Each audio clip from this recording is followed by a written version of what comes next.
pwede na po tayong mag-cash loan sa TikTok. Kung paano, panoorin lamang po ang ating video tutorial. Buksan po ang ating mga TikTok at dito po sa TikTok Shop, makikita po natin dito sa bandang itaas ang Pay Later. Pindutin po natin ang ating mga Pay Later. At dito nga po sa homepage ng ating mga Pay Later, makikita po natin sa bandang ibaba ang Get Easy, Secure, and Flexible Loans with Cash Loan. Pindutin po natin ito at dito po natin makikita ang ating application para sa TikTok Cash Loans.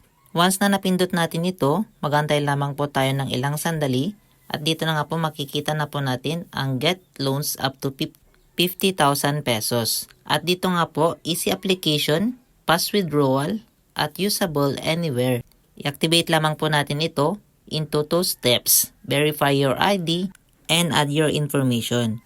Ngayon, pwede na po nating pindutin ang activate na makikita po sa ibaba ng iyong mga screen. At dito nga po, kunin lamang po ang ID na ginamit nyo noon sa pag-register ng iyong mga TikTok Pay Later. Then, ihanda lamang po ang mga basic information na kakailanganin. And then, pagkatapos, ay pindutin na po natin ang continue dito sa ibaba. At dito nga po sa confirm your identity, i-double check lamang po yan yung name at saka yung ID na ginamit po ninyo at yung number ng ID. Then pagkatapos, pindutin lamang po ang confirm at antayin lamang po na ma-check ang iyong mga information. At dito nga po, i-double check lamang po ang iyong mga informations at itama lang po if ever na may mali po na nakalagay dyan sa inyong mga information and then press continue. At dito na nga po ay kukuha po tayo ng identity verification sa pamamagitan ng facial verification o kaya selfie. Pindutin lamang po ang proceed facial verification na makikita po dito sa ibaba. Siguraduhin lamang po natin na tayo po ay nasa maaliwalas at maliwanag na lugar para po mas madaling makapture ang ating mga image.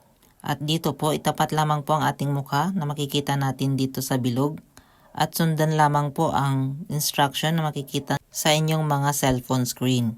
So dito po madali lamang po ang mag-register at mag-activate ng yung mga TikTok Cash Loans. Tiyakin lamang po natin na meron po tayong stable na internet connection para hindi po tayo magka-problema dito po sa ating mga loan application at para tuloy-tuloy po ang ating mga process. So dito po within 10 minutes ay pwede mo na makita ang status ng iyong mga loan application dito po sa TikTok. Hindi mo na kailangang magantay ng 24 hours upang malaman ang status ng iyong mga application. At once pag okay na po, magpa-process na po yan. Then press continue naman po para sa inyong mga personal information. So dito po, kailangan i-double check nyo rin po ulit ang yung mga personal information na nakalagay dito. If ever po na lumipat po kayo ng address, ay pwede nyo pong ilagay kung saan po kayong address na lumipat. At dito nga po, i-double check po ang yung mga email address, educational level, occupation, monthly income, at pay period. So once okay na po yan, scroll up lamang po natin at makikita na po natin dito ang pay date at loan purpose. Dito po sa pay date, pinutin lamang po natin yan at mamimili po tayo ng 4 na petsa kung saan pwede po tayo makapagbayad ng ating mga cash loan sa ating mga TikTok.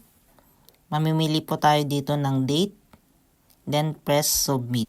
Dito naman po sa loan purpose, mamimili po kayo dyan sa iba't ibang categories kung para saan nyo po gagamitin ang inyong mga loans.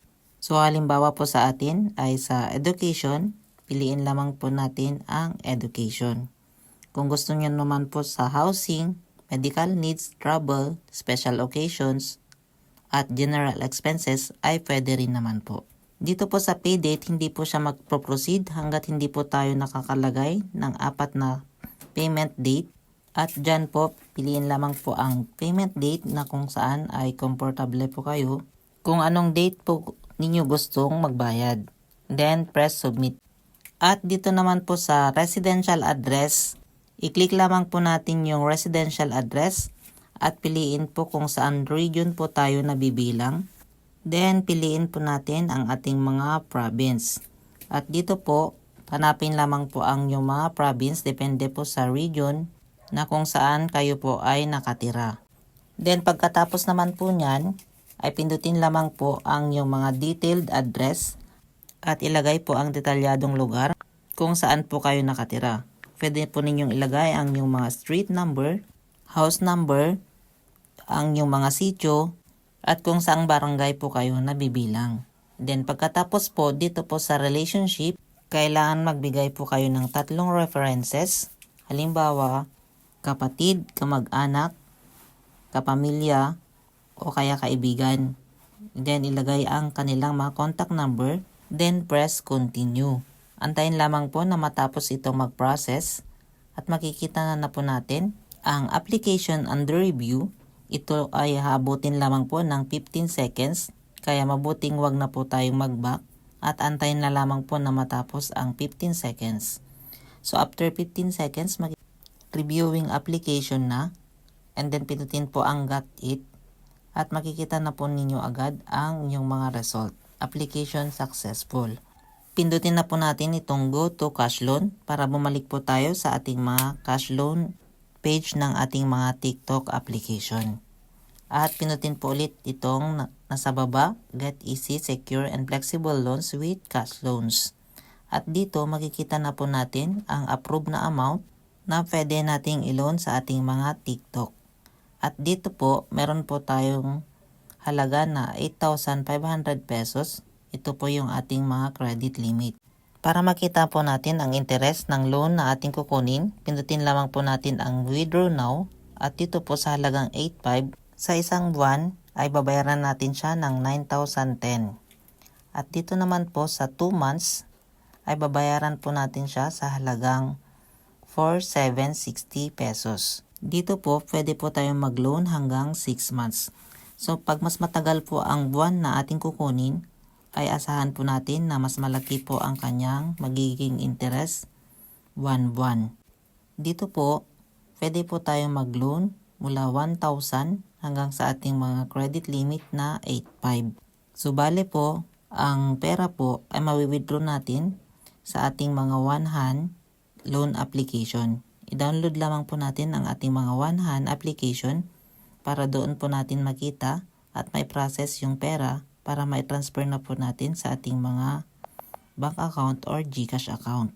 So, ganyan lang po kadali ang mag-loan dito po sa ating mga TikTok account. Maliban po sa TikTok Pay Later na Buy Now Pay Later, ito ay bagong features po ni TikTok kung saan ay pwede na po tayo makapag-loan ng pera para sa ating mga pambayad ng bills o kaya mga gustong bilhin na bagay. Sana ay may natutunan ulit kayo sa ating vlog tutorial ngayon. Huwag po ninyong kakalimutang pindutin ang subscribe button at bell all para lagi po kayong updated sa lahat ng ating mga bagong content.